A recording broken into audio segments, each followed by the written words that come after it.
saudara terkasih di dalam Tuhan. Apa kabar? Baik, puji Tuhan, walaupun di luar banyak berita-berita yang tidak mengenakan, tapi kita pada saat ini datang pada Tuhan, kita memuji Tuhan, kita mengucap syukur buat kebaikan Tuhan. Haleluya, amin. Kita mau menyenangkan hati Tuhan, kita datang menyembah Tuhan. Haleluya, haleluya. Saatku menyembahmu.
Engkaulah yang kami sembah pada hari ini.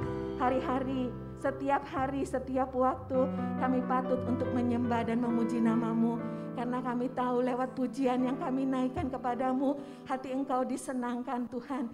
Terima kasih Tuhan, kami percaya Roh-Mu hadir di tengah kami, Roh-Mu ada dalam hati kami, sehingga apa yang kami kerjakan pada saat ini boleh membuat hati Tuhan senang. Biarlah kuasa-kuasa yang tidak berkenan di hadapan Engkau Tuhan, kami sehati, kami patahkan hanya di dalam nama Tuhan Yesus. Kami tahu Roh-Mu yang bekerja di atas puji-pujian kami, sehingga kami boleh memperoleh sukacita. Terima kasih Bapa, kami siap untuk memuji Tuhan. Bagi yang siap katakan, amin, amin. Datang pada Tuhan dengan sorak-sorai.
biarlah manis kau dengar Tuhan pada saat ini, pada pagi hari ini Tuhan.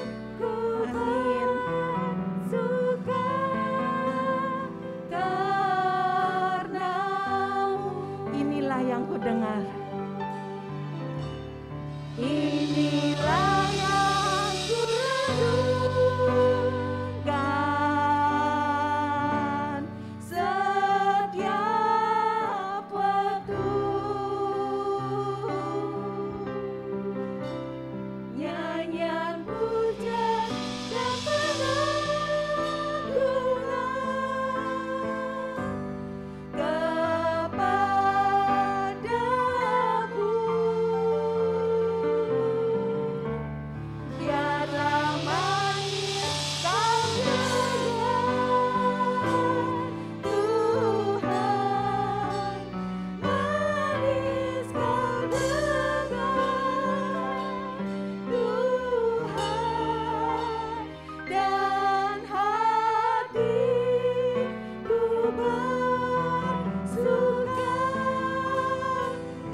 kami yakin saat ini Engkau sudah ada di tengah-tengah kami Bapa.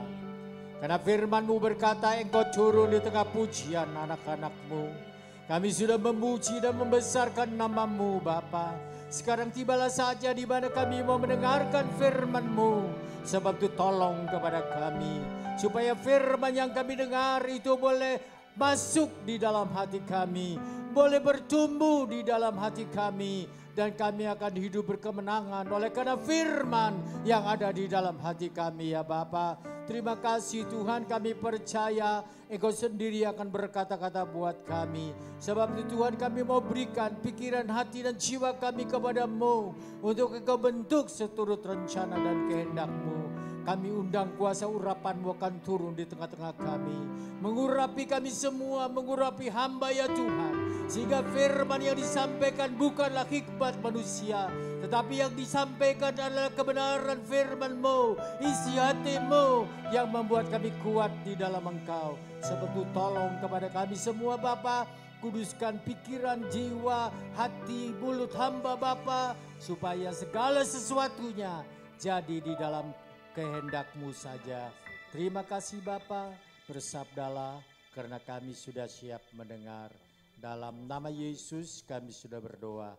Yang percaya katakan amin. Amin. Silakan duduk Bapak Ibu Saudara. Puji Tuhan, pagi hari ini kita berkesempatan kembali untuk beribadah, memuji dan membesarkan nama Tuhan. Saya bersyukur kepada Tuhan kalau anak-anak Tuhan di tempat ini masih rindu untuk kita bersekutu secara tatap muka di dalam rumah Tuhan. Saudara yang kekasih, mengapa saya katakan demikian? Karena ada beberapa hamba Tuhan yang menceritakan setelah kembali lagi ibadah secara onsite, ternyata banyak anak-anak Tuhan yang sudah keenakan di rumah. Sehingga tidak mau datang ibadah lagi. Dengan kata lain, toh kalau nggak ikut jam 8 ada ibadah yang jam 9. Kalau nggak bisa ikut ibadah jam 9, ada ibadah jam 10. Kalau nggak bisa ikut ibadah jam 10, nanti juga akan ada. Gereja-gereja lain juga melakukan hal yang sama. Mereka merasa dimanjakan dengan adanya ibadah di YouTube. Saudara, tetapi kita harus ingat, Ibrani mengatakan jangan undur dari berhimpun bersama-sama. Mengapa demikian? Karena kita tahu dengan kita berhimpun bersama-sama secara tatap muka seperti ini, iman kita saling membangunkan satu dengan yang lain. Semangat kita semakin dibuat sedemikian rupa di hadapan Tuhan. Kenapa? Ketika kita mulai lemah, kita lihat si A kok memuji Tuhannya begitu bersemangat. Ketika kita mulai merasa, oh biasa-biasa saja, kita melihat si B kok begitu luar biasa ya. Ini menular saudara, ini menular. Sebab itu saya bersyukur kalau anak-anak Tuhan di tempat ini masih senang untuk beribadah secara onsite seperti yang kita lakukan pada pagi hari ini. Bapak Ibu Saudara yang kekasih dalam Tuhan, pagi hari ini kita akan mendengar firman yang berjudul masa depan ada dalam tangan Tuhan. Ya, saudara, kenapa judul ini saya kemukakan? Karena banyak orang yang berpikir bahwa masa depan itu merupakan masa yang suram. Apalagi beberapa waktu yang lalu saya tidak tahu saudara melihat tidak, secara joke, secara main-main di dalam WA itu beredar. Pak Harto, ada gambarnya Pak Harto di situ, bertanya kepada orang yang ada di dekatnya, enak mana? Zamanku atau zaman saiki? Itu bahasa Jawa. Zaman sekarang, zaman waktu saya memerintah, enak mana dengan zaman yang lalu? Saudara, secara joke orang menjawab juga, ya. Oh, enak zamannya Pak Harto. Ini yang jawab orang tua. Kenapa? Karena waktu itu istri saya masih muda, sekarang istri saya sudah menjadi tua. Katanya begitu ya. Saudara yang kekasih, bukan seperti itu yang dimaksud oleh firman Tuhan. Orang berkata bahwa masa depan itu masa yang suram oleh karena kesulitan yang terjadi di dalam situasi secara global saat ini. Saudara yang kekasih, sebab itu kita melihat banyak orang yang berusaha dengan macam-macam cara untuk mendapatkan kepastian masa depan yang mereka harapkan. Saudara, kenapa? Karena situasi dunia ini tidak pasti. Segala sesuatunya tidak pasti. Hari ini kita merasa damai. Besok kita tidak tahu apa yang terjadi. Hari ini kita merasa sukacita. Besok kita bisa merasa susah. Karena kita tidak tahu apa yang terjadi besok. Saudara, orang tidak suka hal-hal seperti ini. Orang suka maunya itu senang terus. Betul tidak? Betul ya. Tetapi bisa tidak kita senang terus? Tidak. Tidak bisa. Kenapa tidak bisa? Karena kita masih tinggal di dalam dunia ini. Tolong diingat. Kita masih tinggal di dalam dunia ini.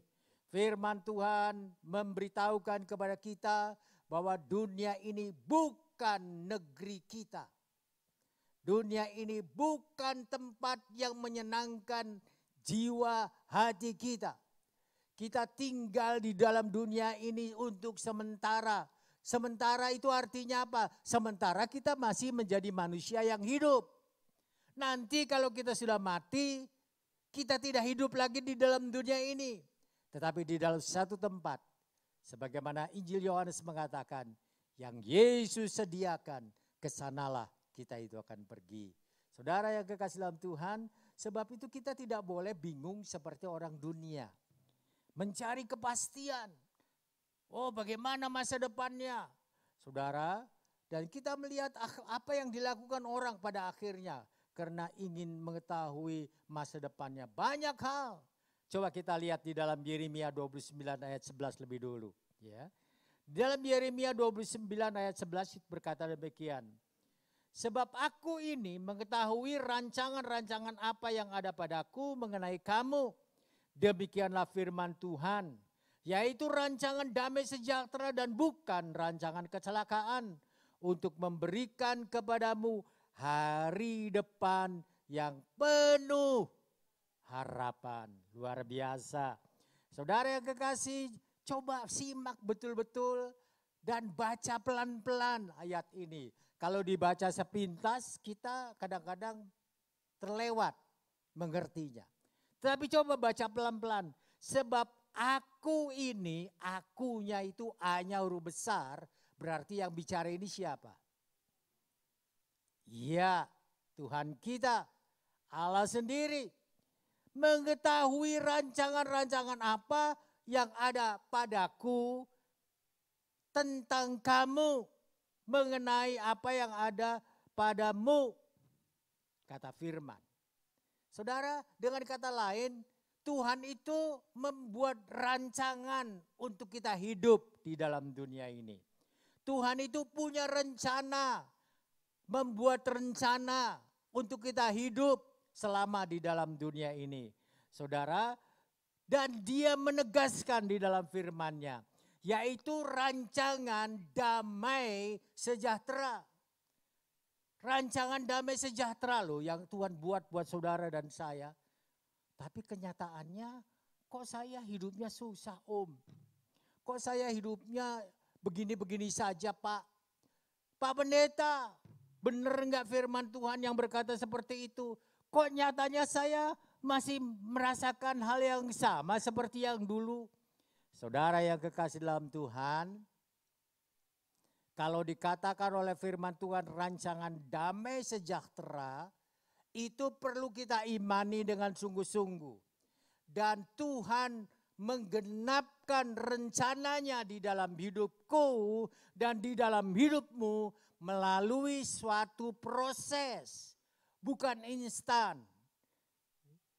Dulu kalau bikin susu, saudara saya dari kecil, dari masih muda itu suka minum susu. Karena dokter mengatakan, orang tua saya mengatakan susu itu mendatangkan kesehatan bagi tubuh kita. Apalagi saya dari muda senang olahraga. Jadi saya berpikir saya harus jadi orang yang sehat. Sebab itu saya minum susu. Walaupun banyak anak-anak muda yang tidak suka susu. Saudara, dulu kalau saya mau bikin susu, susunya itu kalau susu sapi nggak ada masalah ya. Sebab dimasak sebentar, kemudian kita tuang, ya udah bisa diminum seperti itu. Tapi kalau susu bubuk, itu dulu itu nggak bisa langsung nyampur itu. Nggak bisa langsung nyampur, jadi harus sedikit dulu, dikocok dulu yang lama, sudah nyampur baru ditambah air lagi. Seperti itu. Tapi sekarang, saudara lihat, bikin susu nggak perlu seperti itu lagi. Langsung susu bubuknya masuk, langsung airnya banyakin sekalian nggak ada masalah, dikocok langsung nyampur dia jadi susu. Kenapa? Instan namanya, susu instan. Saudara, rencana Tuhan tidak seperti itu. Ada proses, ada proses. Ini yang harus kita sadari di dalam hidup kita. Kenapa berproses? Tujuannya adalah memberikan kepadamu, kepadaku hari depan yang penuh harapan. Apa sih artinya hari depan yang penuh harapan itu? Saudara, artinya masa depan kita itu bukan madesu, masa depan suram, bukan. Tapi masa depan cerah, madece, masa depan cerah, bukan madesu. Mungkin iblis mengingatkan kepada kita, masa depanmu suram. Tapi Yeremia 29 ayat 11 mengatakan, masa depanmu cemerlang. Saudara yang kekasih dalam Tuhan, karena orang tidak sabar di dalam proses ini, tolong diklik. Karena orang tidak sabar di dalam proses ini, orang ingin tahu masa depan saya itu seperti apa. Apa yang dilakukan oleh manusia zaman sekarang? Pergi ke peramal-peramal, menanyakan gimana sih saya nanti masa depannya itu. Kalau saya punya suami, kira-kira suami saya itu brewokan enggak? Kalau saya punya istri, istri saya itu cerewet enggak? Kepengen tahu. Saudara yang kekasih dalam Tuhan, pertanyaannya adalah yang menciptakan manusia itu siapa? Tuhan ya. Kita tahu yang menciptakan manusia itu adalah Tuhan. Sekarang yang diciptakan itu adalah manusia. Nah sekarang yang diciptakan tanya sama yang diciptakan. Ada jawabannya enggak kira-kira? Ada, tapi bisakah jawabannya itu tepat? Tidak. Kenapa? Karena yang namanya manusia sama-sama diciptakan itu sesungguhnya tidak tahu. Dia hanya menebak, dia hanya meramal. Walaupun hanya ramalan banyak orang yang suka. Dulu teman saya itu percaya banget sama yang namanya bintang-bintang, saudara. Dia bintangnya Virgo misalnya. Oh, tiap minggu itu di koran selalu ada apa kata bintang. Dilihat bintang Virgo. Yang dia lihat pertama kali apa? Asmara. Asmara. Kalau jawabannya di situ kering, waduh dia kecewa. Aduh kering ini berarti aku mungkin ditolak sama pacarku. Aduh. Kalau yang belum punya pacar, aku makin susah cari pacar ini. Kering asmaranya. Padahal yang nulis itu siapa? Manusia. Kok percaya? Saudara yang kasih dalam Tuhan, saya dan saudara tentu saja tidak boleh seperti ini.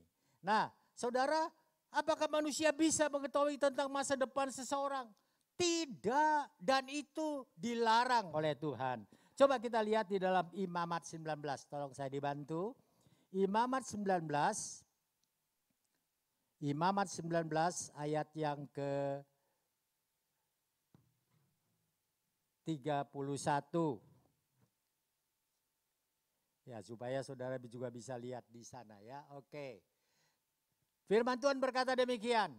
Janganlah kamu berpaling kepada arwah atau kepada roh-roh peramal Janganlah kamu mencari mereka dan dengan demikian menjadi najis karena mereka. Akulah Tuhan Allahmu. Saudara, firman Tuhan dengan jelas berkata, jangan. Kalau jangan itu artinya boleh iya, boleh tidak. Itu artinya tidak, pasti Tuhan larang, jangan. Ya, sebab itu jangan kita sebagai orang yang percaya Yesus, percaya Tuhan yang Maha Kuasa, kita datang kepada peramal-peramal. Tapi manusia senang gitu melakukan seperti itu. Katanya iseng. Mula-mula awalnya iseng. Lama-lama bukan iseng lagi. Jadi kebutuhan. Hati-hati. Itu jerat dari kuasa kegelapan. Saudara yang kekasih dalam Tuhan. Sebab itu kita perlu perhatikan firman Tuhan ini. Kemudian ada juga yang bertanya begini, saudara. Bukankah di dalam Alkitab juga ada ramalan? Apa yang terjadi pada Yesus? Bukankah kedatangan Yesus, kelahirannya ke dalam dunia ini sudah diramalkan lebih dulu oleh nabi-nabi sebelumnya? Ini bagaimana ini? Saudara yang kekasih, mengenai hal ini coba kita lihat berikut ini. Ya, caption atau berikut ini. Nah, saudara lihat yang namanya ramalan itu bisa dilakukan atau datang dari manusia. Sebab itu saya gambar bintang di sana. Kenapa biasanya manusia itu mengunggulkan bintang? Katanya dia lihat langit, bintangnya ini artinya ini, gitu ya. Tetapi ada juga yang datang dari Tuhan. Tapi yang datang dari Tuhan itu namanya bukan ramalan. Yang namanya adalah nubuat. Bukan lu buat. Beda LU sama N aja. Nubuat. Nah, kita tahu nubuat dari mana? Dari firman Tuhan. Dari Alkitab, perjanjian lama dan perjanjian baru. Saudara yang kekasih dalam Tuhan, ada bedanya tidak? Antara ramalan manusia dengan nubuat, ada bedanya. Kalau ramalan manusia itu datang dari manusia. Nubuat datang dari Tuhan. Coba kita lihat di dalam 2 Petrus. Di dalam 2 Petrus pasal yang pertama. 2 Petrus pasal yang pertama ayat yang ke-20 dan 21. 2 Petrus pasal 1 ayat 20 dan 21. Yang terutama harus kamu ketahui ialah bahwa nubuat-nubuat dalam kitab suci, dalam Alkitab kita perjanjian lama dan perjanjian baru, tidak boleh ditafsirkan menurut kehendak sendiri. Ayat 21. Sebab tidak pernah nubuat dihasilkan oleh kehendak manusia, tetapi oleh dorongan Roh Kudus. Orang-orang berbicara atas nama Allah. Ya, jadi yang namanya nubuat itu datangnya dari Tuhan, dari Allah sendiri. Saudara yang kekasih di dalam Tuhan, sebab itu kita harus percaya dengan nubuat yang dikatakan oleh Alkitab. Kenapa? Ini sangat menguntungkan saudara dan saya. Di dalam Wahyu 22 ayat yang ke-7, Wahyu 22 ayat yang ke-7, itu berkata, sesungguhnya aku datang segera. Berbahagialah orang yang menuruti perkataan-perkataan nubuat kitab ini. Sesungguhnya aku datang segera. Siapa itu aku? Tuhan Yesus akan datang untuk yang kedua kalinya. Dan dia berkata, berbahagialah saudara dan saya yang menuruti perkataan nubuat kitab suci. Apa yang disampaikan oleh Tuhan di dalam perjanjian lama maupun perjanjian baru. Saudara yang kekasih di dalam Tuhan, jadi kalau kita mengikuti nubuat, apa yang dikatakan oleh Alkitab, itu mendatangkan kebahagiaan di dalam diri kita.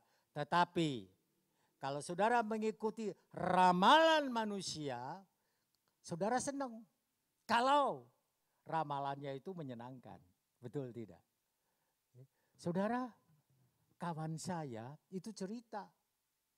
Dia pergi ke peramal. Ini saya baru masuk di TVku ya. Baru masuk bekerja sama-sama dengan dia. Dia cerita, saya habis dari peramal katanya.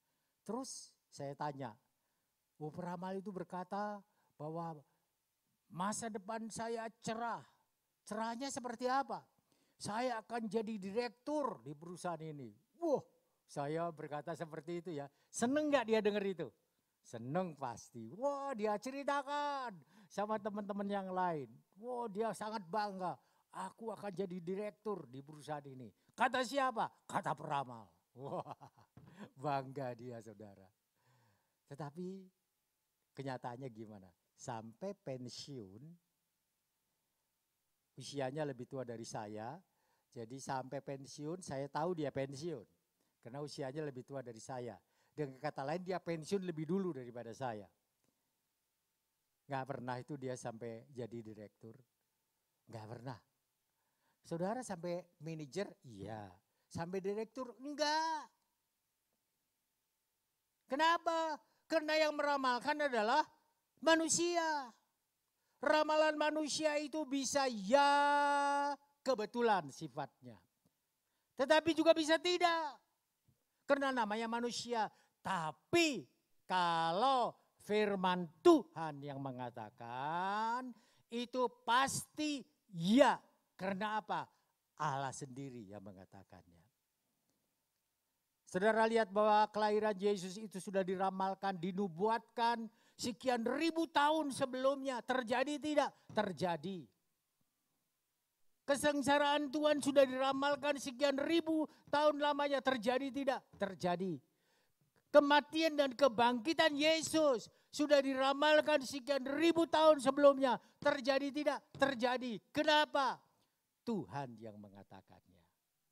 Saudara yang kekasih dalam Tuhan, sebab itu kita tidak boleh ragu-ragu terhadap firman Tuhan yang selalu kita baca, yang selalu kita dengar setiap saat. Karena ini merupakan sesuatu yang benar, bukan sesuatu buatan manusia. Saudara yang kekasih, ada yang bertanya begini, ya Om, tapi sekarang juga masih ada nubuat katanya. Ya. Masih ada orang-orang yang juga bernubuat, berkata atas nama Tuhan dan lain sebagainya. Itu bagaimana? Saudara yang kekasih dalam Tuhan, kalau ada yang seperti itu, firman Tuhan juga memberitahu. Memberitahunya seperti apa? Ya. Karena itu adalah diucapkan oleh manusia. Manusia itu tidak ada yang sempurna, saudara. Kalau dia mengucapkan sesuatu, Tuhan tidak mengurapi dia, namanya bukan nubuat jadinya. Lu buat namanya. Tetapi kalau Tuhan mengurapi dia, itu sedikit berbeda. Nah bedanya antara diurapi atau tidak, itu tipis. Kita tidak tahu betul.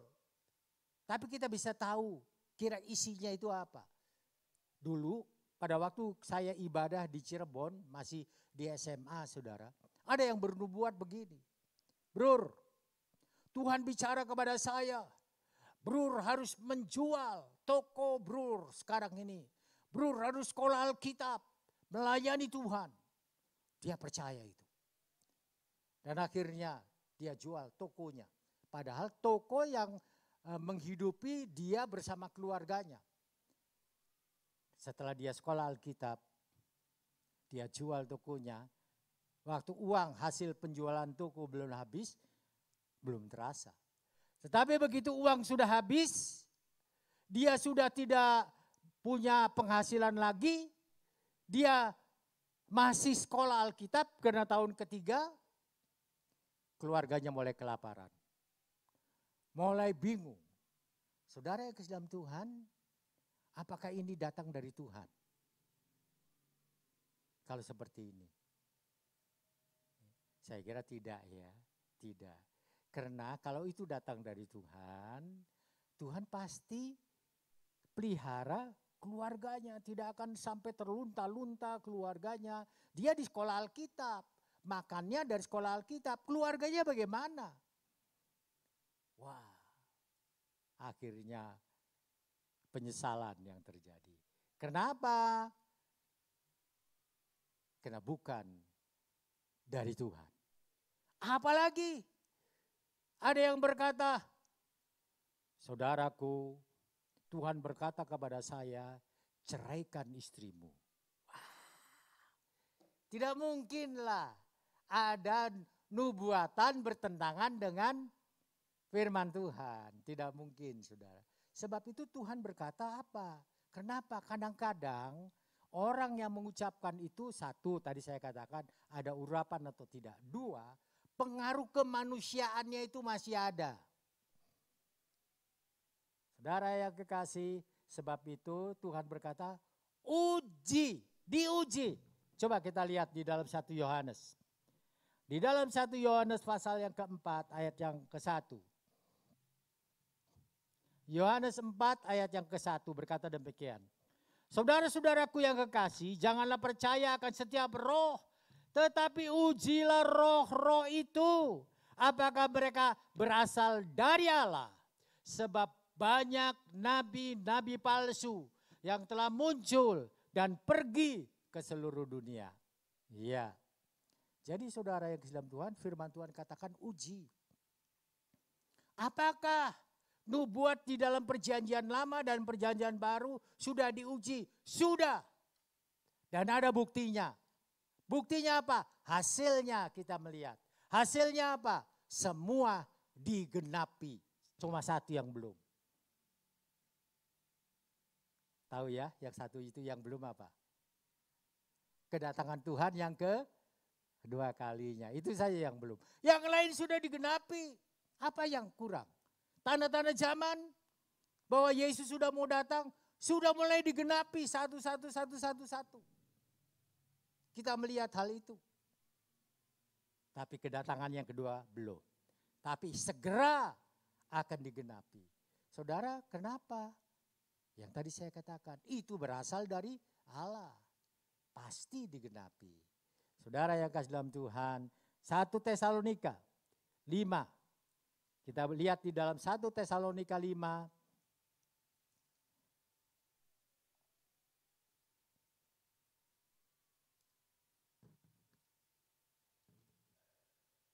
Ayat yang ke-19 sampai 21. 1 Tesalonika 5 ayat 19 sampai 21. Ayat 19 lebih dulu. Janganlah padamkan roh. Saudara, ini peringatan kepada saudara dan saya. Kalau waktu kita berdoa, Roh Kudus menjamah kita, jangan padamkan. Ikuti aja maunya Roh Kudus apa. Maunya Roh Kudus apa, ikuti. Sebab itu saya kalau memimpin doa, saya mau peka sama Roh Kudus. Saya dengar dulu. Ini Roh Kudus maunya apa? Maunya terus apa maunya berhenti? Kalau maunya berhenti saya akan berhenti. Kalau maunya terus saya tidak akan berhenti. Saudara yang dalam Tuhan. Karena memang firman Tuhan berkata jangan padamkan roh. Banyak orang yang karena terdesak oleh waktu. Waduh sebentar lagi waktunya habis ini. Waduh gimana ini? Roh Kudus sedang bekerja. Dia nyanyi. Supaya apa? Memadamkan roh. Roh Kudus bisa berduka cita kalau kita lakukan hal seperti itu. Sebab itu jangan padamkan roh. Kalau roh Tuhan sedang bekerja, jangan ingin cepat-cepat pulang. Kita akan menduka citakan Roh Kudus. Saudara yang kasih dalam Tuhan, dan kemudian firman Tuhan berkata di dalam ayat yang ke-20, dan janganlah anggap remeh nubuat-nubuat. Ujilah segala sesuatu dan peganglah yang baik. Sampai di situ. Ujilah segala sesuatu, peganglah yang baik. Nah sebab itu jangan ada yang meniru. Iblis sukanya meniru, saudara. Saya masih ingat seorang hamba Tuhan sedang melayani. Tiba-tiba ada seseorang yang kelihatannya dibaptis dengan Roh Kudus. Wah, kelihatannya dibaptis dengan Roh Kudus. Kemudian dia mulai berkarunia lidah. Mulai berkata-kata dengan bahasa asing. Saudara yang kekasih dalam Tuhan, tetapi hamba Tuhan ini peka. Dan dia dengar. Waktu dia dengar, dia tahu ini bukan roh Tuhan. Ini roh yang satunya lagi. Sebab itu dia katakan dalam nama Yesus, pergi engkau. Baru kelihatan aslinya. Aslinya apa? Dia enggak berkarunia lagi, tapi dia meringkik seperti kuda. Seperti itu saudara. Wow. Dan hamba Tuhan ini berkata, iblis bisa meniru. Dia meniru, tapi palsu sifatnya. Nah kalau kita tidak diberi karunia untuk membedakan roh Tuhan dan bukan roh Tuhan, kita bisa tertipu. Kita pikir dia dibaptis Roh Kudus, padahal tidak. Diusir dalam nama Yesus. Pergi, selesai. Saudara yang di dalam Tuhan, sebab itu hati-hati ya. Hati-hati di dalam hal ini.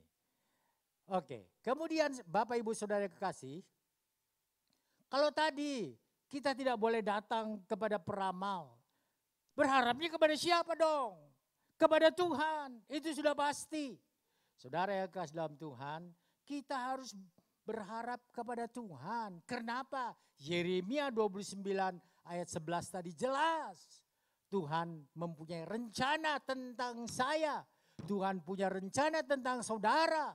Tentang kita semua. Baik orang tua maupun anak kecil. Dan rencananya itu adalah rencana yang baik buat kita semua. Saudara yang kasih dalam Tuhan, tentu kita harus berharap kepada Tuhan. Firman Tuhan yang sudah kita baca beberapa kali di dalam Yeremia 17 ayat 7 itu berkata, diberkatilah orang yang mengandalkan Tuhan, yang menaruh harapannya pada Tuhan. Diberkatilah orang yang mengandalkan Tuhan, yang menaruh harapannya pada Tuhan. Saudara menaruh harapanmu kepada siapa? Kepada orang tuamu?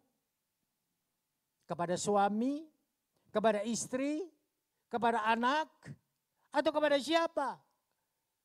Kalau kita menaruh harapan kita kepada manusia, pasti kecewa. Pasti kecewa. Tetapi kalau kita menaruh harapan kita kepada Tuhan, diberkati. Kita tidak akan pernah kecewa. Kalau kita menaruh harapan kita kepada Tuhan, itu arti diberkati. Saudara yang kekasih, sebab itu yang perlu kita perhatikan di dalam hidup ini adalah tetap mengandalkan Tuhan dan berharap kepadanya. Nah, sekarang persoalannya adalah, tolong diklik, bagaimana kita meraih masa depan ini? Saudara yang kekasih, ada 3 hal ya, sebetulnya banyak ya. Tapi saya ambil 3 hal aja karena ini cukup panjang. Yang pertama adalah selalu berdoa dan andalkan Tuhan. Contohnya apa? Yabes. Saudara tahu siapa Yabes? Tolong dibuka di dalam Yabes ya, karena jarang kita baca mengenai Yabes ini. Saya dulu pernah menyiapkan satu khotbah tentang Yabes, tetapi kemudian Roh Kudus bawa ke tempat yang lain. Jadi saya tidak berkhotbah tentang itu. Satu waktu mungkin kalau memang Tuhan kehendaki, saya akan berkhotbah tentang Yabes ini, tentang doa Yabes. Kita seringkali menyanyikan pujiannya, tetapi kita nggak tahu backgroundnya, latar belakangnya itu kenapa seperti itu. Saudara yang kekasih, kalau kita lihat di dalam 1 Tawarikh 4 ayat yang ke-9 itu berkata demikian. Yabes lebih dimuliakan daripada saudara-saudaranya. Nama Yabes diberi ibunya kepadanya sebab katanya, aku telah melahirkan dia dengan kesakitan. Saudara, ayat 9 itu ada 2 hal yang diberitahukan kepada kita. Yang pertama, Yabes lebih dimuliakan dari saudara-saudaranya. Yang kedua, ibunya Yabes melahirkan dia dengan kesakitan. Sehingga dia diberi nama Yabes. Yang artinya apa? Artinya itu penderitaan, kesakitan, kesengsaraan. Tapi Walaupun Yabes itu namanya penderitaan. Kalau ada seseorang yang diberi nama derita tiada akhir, seneng gak dia? Gak seneng pasti. Dia mikir tentunya, kenapa sih orang tua aku memberi nama aku derita tiada akhir? Kenapa? Kenapa? Kenapa Tuhan? Kenapa? Kira-kira seperti itu ya. Saudara, tetapi firman Tuhan katakan, walaupun Yabes namanya derita, tetapi dia lebih dimuliakan dari saudara-saudaranya yang namanya bukan sengsara, bukan derita, bukan kesulitan. Saudara yang kekasih dalam Tuhan, kenapa? Ayat 10 jawabannya. Yabes berseru kepada Allah Israel, katanya kiranya engkau memberkati aku, berlimpah-limpah dan memperluas daerahku, dan kiranya tanganmu menyertai aku dan melindungi aku daripada malapetaka, sehingga kesakitan tidak menimpa aku, dan Allah mengabulkan permintaanku. Dan Allah mengabulkan permintaannya itu. Saudara yang dalam Tuhan, kuncinya di mana? Yabes berdoa dan Allah mengabulkan doanya.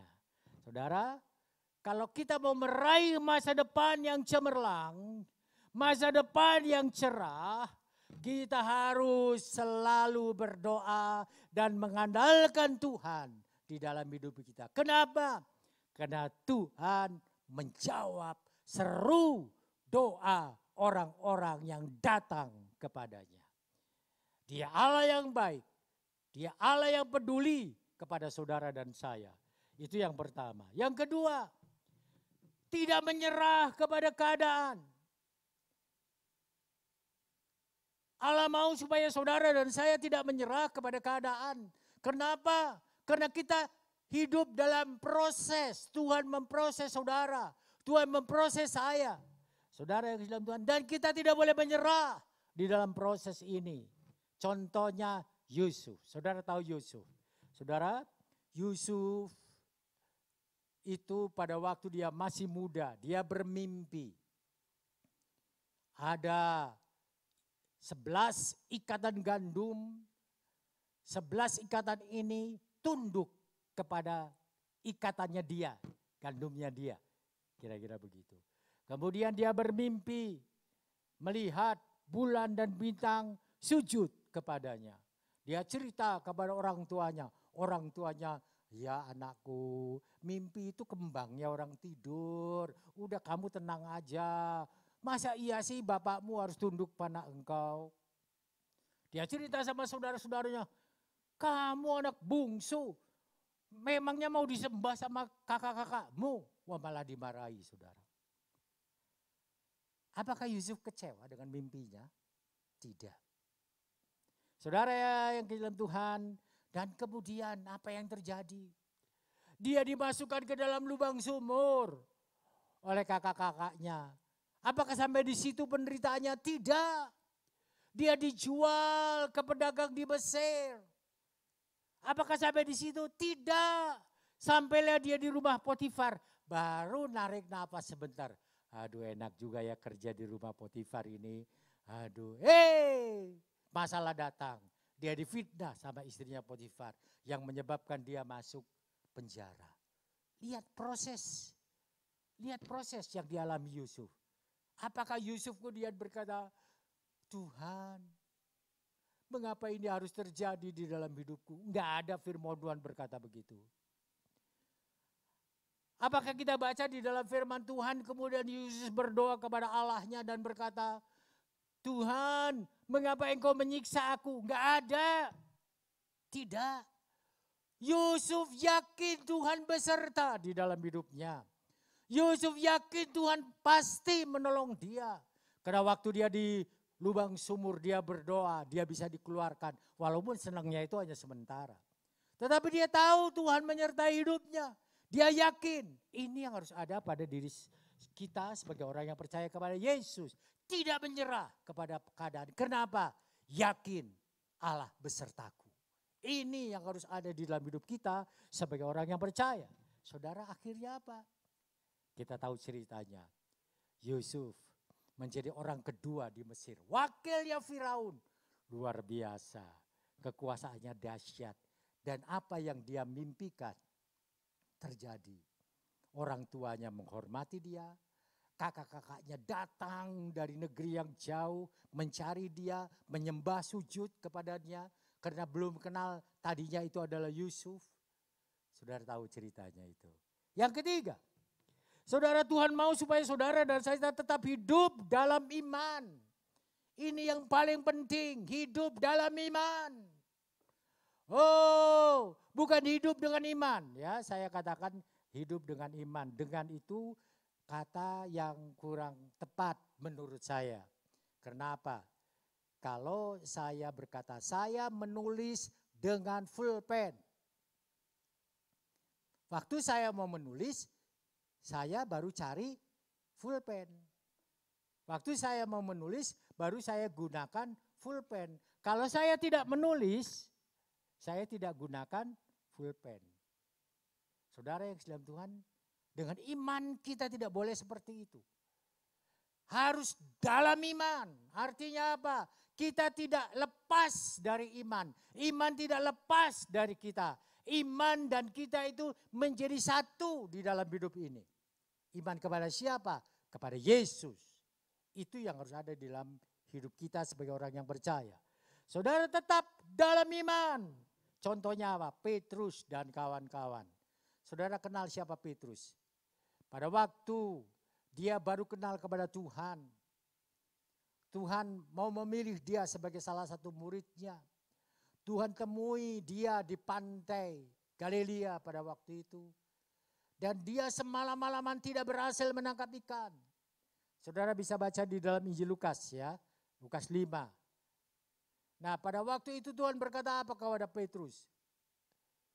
Tuhan katakan, tebarkan jalamu di tempat yang sedikit jalam. Dan Petrus melakukan itu. Saudara, sebetulnya apakah Petrus nelayan kemarin sore? Bukan, Petrus bukan baru belajar dari nelayan. Memang profesinya, kehidupannya adalah sebagai nelayan. Tetapi ketika Tuhan Yesus berkata kepadanya, tebarkan jalamu di tempat yang lebih dalam, dia lakukan itu. Akibatnya apa? Ada tidak? Ada akibatnya. Apa akibatnya? Menangkap ikan yang sangat banyak. Wah, dia senang sekali. Dia berkata, guru, karena engkau yang menyuruhnya aku melakukannya. Tetapi setelah dia lihat, dia menangkap ikan banyak. Oh, ini kalau begitu yang ngomong kepadaku bukan seorang guru. Saudara baca, dia rubah kata-katanya. Lord, Tuhan, ya Tuhan, janganlah dekat kepadaku karena aku adalah orang berdosa. Dia tahu siapa Yesus sesungguhnya, tapi belum percaya. Belum percaya betul-betul gitu ya. Loh, mungkin saudara tanya, lo kok belum percaya betul-betul ya? Kita lihat aja. Kita lihat aja. Waktu Yesus disengsarakan, kemana Petrus? Bukankah dia yang berkata, murid-murid yang lain boleh melarikan diri. Tapi aku Petrus tidak. Betul tidak? Tapi waktu Yesus disengsarakan, kemana Petrus? Kemana Mas Petrus? Mana Mas Petrus? Enggak ada saudara. Sembunyi. Ikut Tuhan dari jauh. Ngintip-ngintip. Kenapa? Takut juga ditangkap. Saudara yang kekasih dalam Tuhan. Ini Petrus. Yang tadinya dia berkata, Lord, Tuhan, jangan dekat padaku. Aku orang berdosa. Tetapi betulkah seperti itu? Tidak. Kenapa? Karena dia tidak dalam iman. Dia dengan iman. Dia melaksanakan apa yang Yesus perintahkan itu dengan iman. Terjadi memang. Tapi setelah itu tetap beriman? Tidak. Buktinya dia tinggalkan Yesus kok. Apalagi waktu Yesus disengsarakan, disalib, dikuburkan. Yesus bangkit. Petrus kembali lagi kepada profesi lamanya.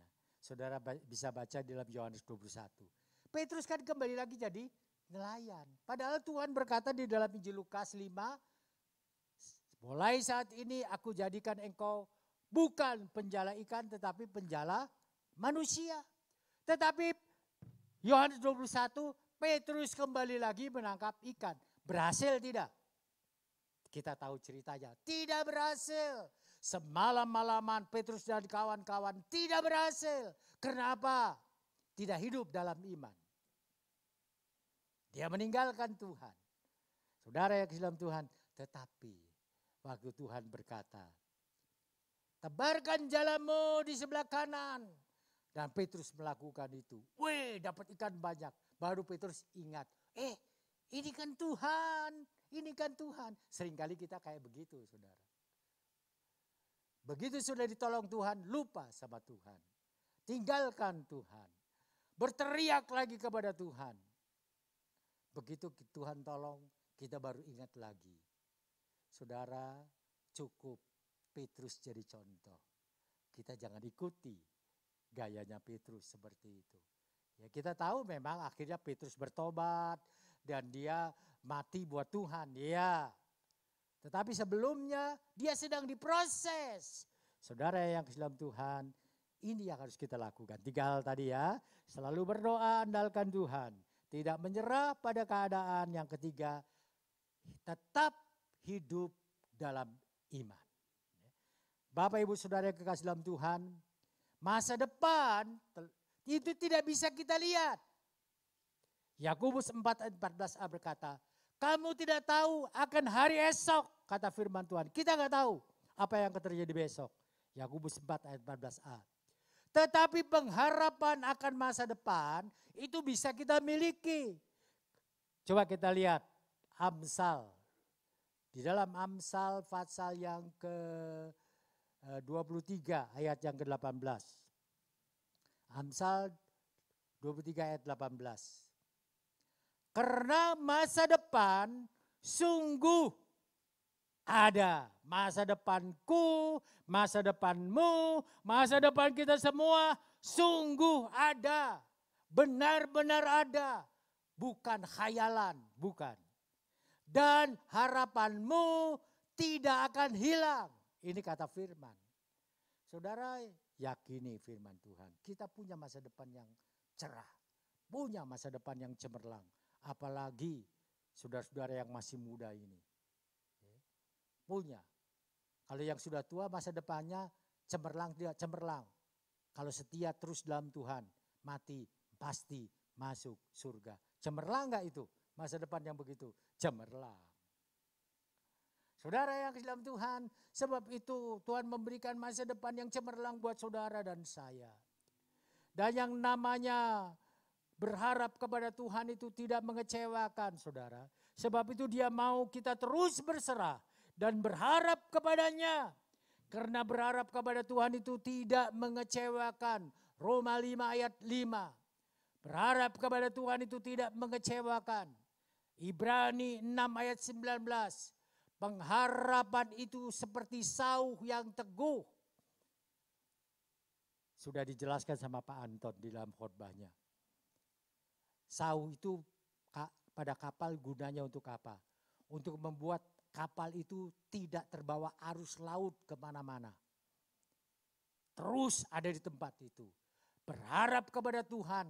Itu juga kita akan terus tetap di sana. Kenapa?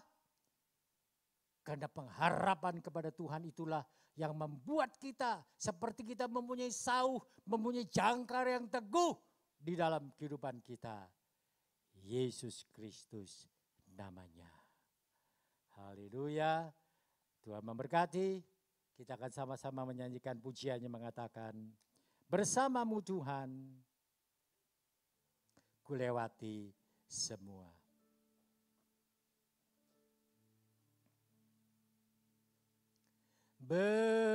Bersamamu Tuhan,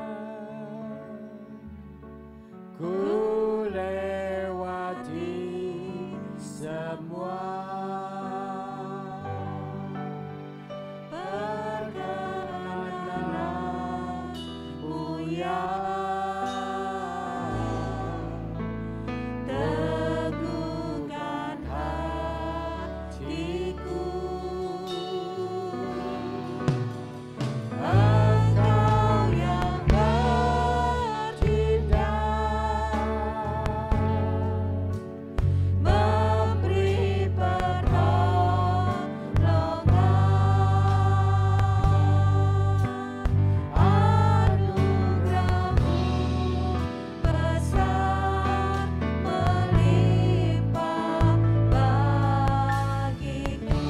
sama-sama berdiri.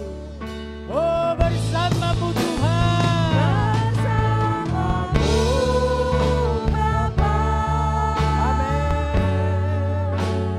Ku lewati semua perkenananmu ya, tentukan hatiku.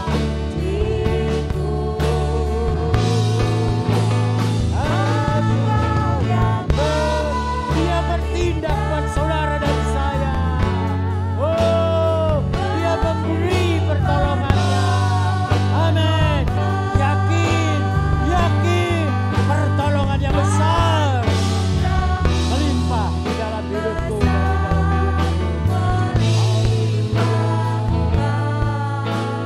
Bersamamu Bapa.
Anugerahmu besar melimpah bagiku.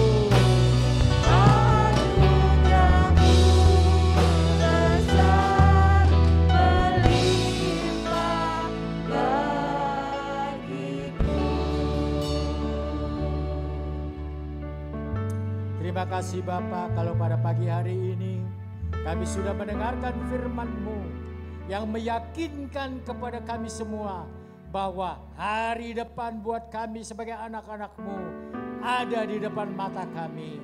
Karena Engkau yang membuat kami mengalami hari depan yang penuh harapan. Sebab itu Tuhan, meteraikan firman yang sudah kami dengar supaya kami hidup di dalam kebenaran firman-Mu.